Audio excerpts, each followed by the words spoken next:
hear of Chapter 11 bankruptcy, sort of like what Rite Aid is going through, or Big Lots. And you might hear about Chapter 9 bankruptcy, which if you're from Michigan, you know about the bankruptcy that the city of Detroit went through a few years ago. That's a Chapter 9. But the type of bankruptcy that's available to everyday folks like you and me, there's two options. There's Chapter 7 and there's Chapter 13. And both have their benefits and their shortcomings. And depending on your situation, you might qualify for one, not the other, or you might qualify for both. And then it becomes a decision between you and your attorney as far as what's the best path forward for you. And by the way, I know I'm an attorney. This is not legal advice.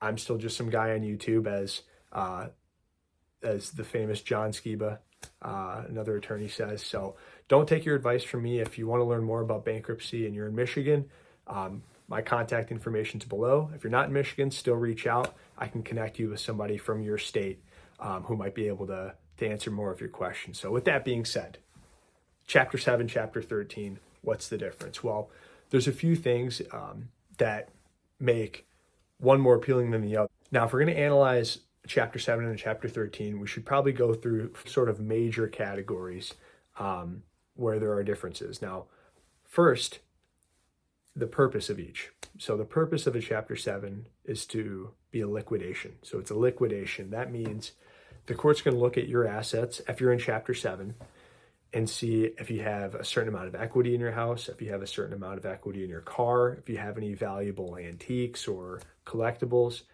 And they're going to look, and if you have any of those things, they may move to sell those, to liquidate them for the benefit of your creditors, so to pay off your creditors. Now, if you don't have any assets, then you're in what's called a no asset Chapter 7, and that is sort of what most people think of when they think of bankruptcy, and that is the ideal situation for some people going in. That's what they want to be in, is a no asset Chapter 7, because essentially the court will look at your case, look at what you have or don't have, and you'll have your general unsecured debts wiped clean. So you'll be able to start with a fresh start, subject to certain things, including your credit report. But we can discuss that later on. So the purpose of a Chapter 7 is a liquidation. The purpose of a Chapter 13 is a reorganization. So you're thinking, what's the difference? Well, in a Chapter 13, you will likely not have to sell assets like you would in a Chapter 7. You're, for the most part, protected, but what you will be doing, you're going to be writing a check to the court based on your Chapter 13 plan in order to get those debts paid off, and you'll be, in the meantime, protected by the bankruptcy court in a certain regard. So again, we can talk about that at a later time. So first things first, the purpose of each. Chapter 7 is a liquidation. Chapter 13 is a reorganization. Second biggest difference between the two is timing. So a Chapter 7 is pretty quick in terms of a federal court process. It's start to finish around 3 to 5 months. And by start to finish, I mean from petition to discharge. It's usually in the 3 to 5 month range. Of course, there's a lot of work that might be done beforehand to prepare, but once you get the trains on the track, it rolls pretty quickly. On the other hand, a Chapter 13 takes about 3 to 5 years to get through, because you are making payments over time to try to pay off more of your debt in that situation. So Chapter 13s tend to be a little bit longer, but you do get to keep your stuff. So Chapter 7s are quicker. They're around 3 to 5 months, whereas Chapter 13s are 3 to 5 years. So that brings us to our third difference between Chapter 7 and Chapter 13, and that is being able to qualify.